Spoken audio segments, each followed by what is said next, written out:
Valorize your mental health because your mental health is everything worth prioritizing. Having a senseless and useless father as Jonathan is not worth it at all, guys. Yes, there are some parents that are better off no children than having a child and treating the child in this way. How can Jonathan conspire with this lady, Cheta, and tie up the daughter, molest the daughter in order to collect the document from the daughter?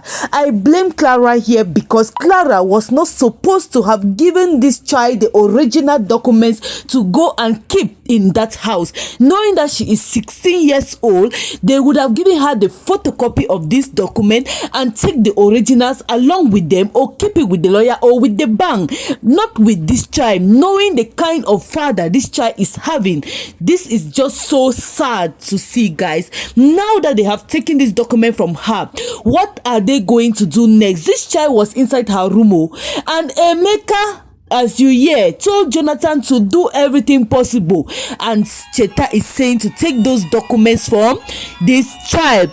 And Jonathan, with his mumu head, the brain that he is having is so difficult for him to use and think something positive with it, accepted to this, and they went and finished up with this child in the house, tied this child up and molested this child and took the document from this child. This child was just so sad. This child was crying, and Jonathan with Cheta were rejoicing over getting this original document. But the truth here is this: the bank cannot give them this loan. They cannot mortgage that house because that house is under Benny's name, right? And Benny is having but Clara as her guardians until Benny is 18 years old. That Benny will be in total control of that account. Now that Jonathan and Cheta are not even part of that account, how will they get the loan? Let's keep watching, because that is where the problem will be. Now this child was crying, and Jonathan went rejoicing with Cheta. Cheta also was looking at Jonathan and lamenting for herself. What kind of a useless, senseless,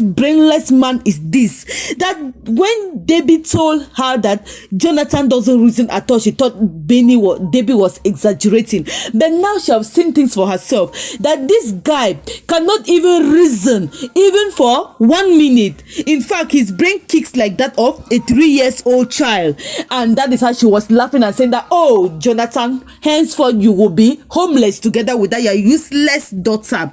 That your daughter is so senseful, that your daughter is so wise, but we had to pin her down because no matter what she does, she's still a child. She cannot fly above the elders. Now Cheta rushed and met up with Debbie together with Emeka. That is how they were feasting and rejoicing. And Emeka was like, this is just too fast, so I never expected all this to be happening right now. That Cheta is such a brilliant lady to have executed the act so well. And now when they opened the documents were all original. This is so sad. This child could have even given these documents to Kennedy to keep, or Clara would have given the documents to Kennedy to keep and give the photocopy to this child, but they gave the original to this child, and this child kept it inside her room. How would they not take this document from this child? It is impossible. Now that is how Emeka was rejoicing, Debbie was rejoicing, and Cheta was rejoicing. They said they are going to sell the house. So you are getting it right. I told you that the bank cannot give them this loan, so they are conscious of the fact. Now they are looking back for somebody that will buy the house from them, that when the person would buy this house, then they would split the money into 3 and share within themselves, and they will switch off their phones and change their line, change location, change town, and Jonathan will be left stranded in the street together with the daughter.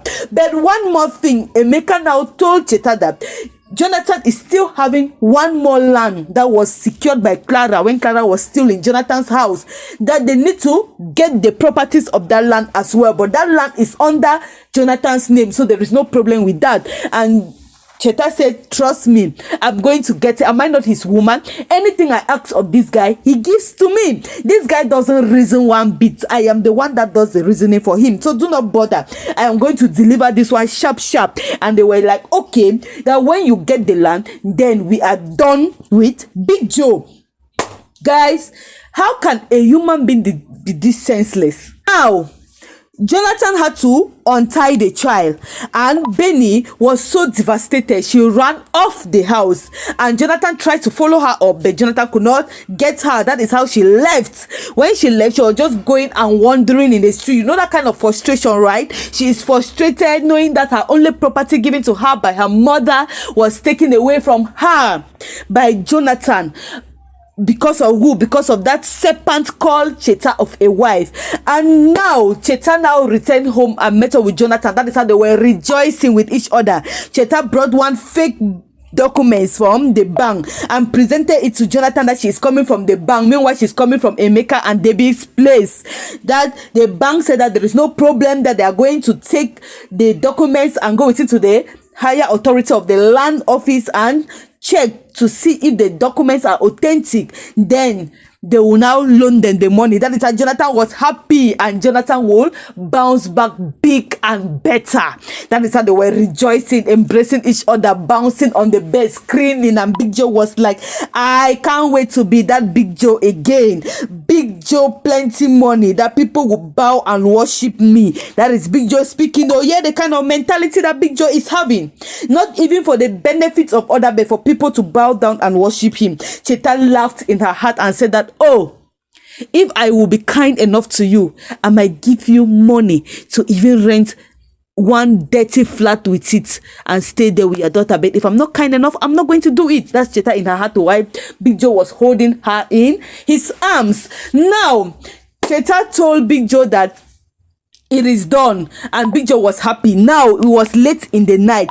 Where is Benny? They cannot find Benny. Instead of this guy to be worried, this guy was instead busy enjoying himself. And Cheta told this guy not to bother, that Benny is a big girl moving and sleeping around with men, so she will come back anytime she's done with her prostitution out there. And Jonathan was like, no, my daughter can be stubborn, but not to the extent of prostituting. That's not my daughter. And this girl said, you don't know, don't say that she doesn't. Let me tell you, children of nowadays, can you imagine? How can you have your own child, you don't even know who she is? Some parents are really horrible. I'm telling you, so horrible. This child now was in the street crying and stranded. Kennedy bashed into her. They could have even raped her in the street. Something could have even happened to her. You know, she's a child. You can't blame her. Now, when Kennedy saw her, Kennedy was shocked. Kennedy was like, what are you doing in the street? This child explained everything to Kennedy. Kennedy almost run mad. Kennedy was like, I'm taking you back right now to the house. And Jonathan have some explanation to give me. And this child was refusing, that she doesn't want to go out to that home because that home is no longer safe for her because they have molested her in that house enough. And this guy rided the car and took this child home. But this child refused to step down from the car. So Kennedy went inside and met Jonathan inside. Instead of Jonathan to calm down and hear why Kennedy came to see him, Jonathan started ranting and insulting Kennedy. Kennedy told Jonathan that you are the most brainless and useless person that I've ever met in my life. How can you give out or forcefully take out the only property given to this child by her mother to secure her future in order to go and mortgage it? Who does that? I dare you, don't try it. You don't even know that the documents are not even in the house. And Jonathan was like, see this idiot, who gave you the permission to come and be ranting in my family? Get out of this house. Look at you. And if my daughter is even with you, I will sue you for molesting my daughter. Yes. And Kennedy was like, you are a joker of the century, you are mad. And Cheta had to insult Kennedy as well. And Jonathan wanted to even beat up Kennedy. Oh, hey! Jonathan pushed Kennedy out of his house, and Kennedy left outside. Jonathan was insulting. Jonathan now saw the daughter inside the car. The daughter refused, that she is not going her to that house again. That her own is done from that house. Now, Jonathan was insulting Kennedy that, so you are the one in custody of my daughter, You are the one in keeping of my daughter, See, I know you are a molester. I know you abuse. I know you do a lot of horrible things to children, but let me tell you this, if anything bad happened to my child, I will mess up with you. And Kennedy said, you are sick in your head. Think whatever thing you want to think. And Benny said, I am not going back to that house, Mr. Kennedy. I want to go to your house, uncle. And uncle said, all right, I will take you to my house. And Jonathan said, they dare not. That they dare not, because Jonathan doesn't want this child to go there, so that this child will expose a lot of things then. That is his own mission here. But I'm just so sad, guys, because having a father like Jonathan is really a bad thing. Yes, it's a disease that is incurable. Have you ever seen a disease that is incurable? That is Jonathan in your life. Guys, let me have your point of view. Valorize your mental health. Subscribe if this is your first time watching us, okay? Because here we'll bring you nothing but reality shows that are going to shape your reasoning. Thank you so much for watching.